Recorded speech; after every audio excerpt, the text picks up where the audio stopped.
चढ़ते फगुनवा भंगिया मागे हो हमार भोला बौरा हवा। भोला बौरा हवा हमार भोला बौरा हवा। चढ़ते फगुनवा भंगिया मागे हो हमार भोला बौरा हवा। पूरी मिठाई उनका मन ही न भावे। पूरी मिठाई उनका मन ही न भावे। मन ही न भावे उनका मन ही न भावे। अरे भंगिया के गोला कहाँ पाई बहो हमार भोला बौरा हवा। चढ़ते फगुनवा भंगिया मागे हो हमार भोला बौरा हवा। कोठा अटारी उनका मन ही न भावे।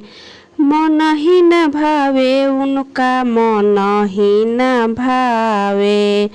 अरे टूट ही मड़ैया बनवावे हो हमार भोला बौरा हवा।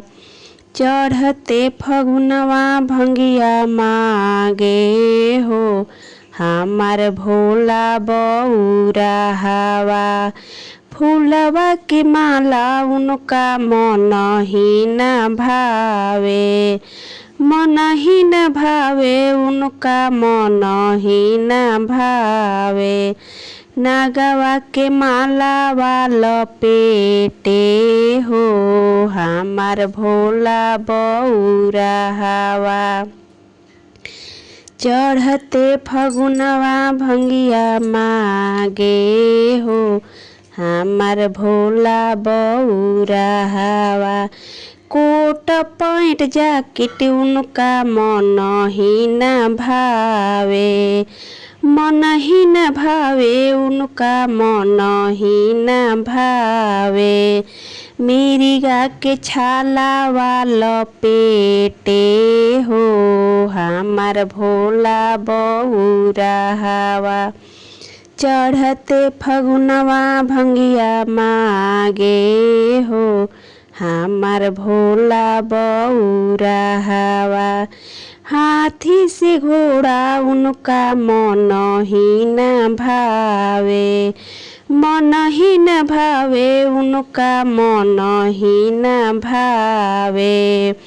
अरे बादशाह बैलावा पर बैठे हो हमार भोला बौरा हवा। चढ़ते फगुनवा भंगिया मागे हो हमार भोला बौरा हवा। चढ़ते फगुनवा भंगिया मागे हो हमार भोला बौरा हवा। अगर मेरा गीत पसंद आए तो लाइक सब्सक्राइब शेयर और कमेंट ज़रूर कीजिएगा।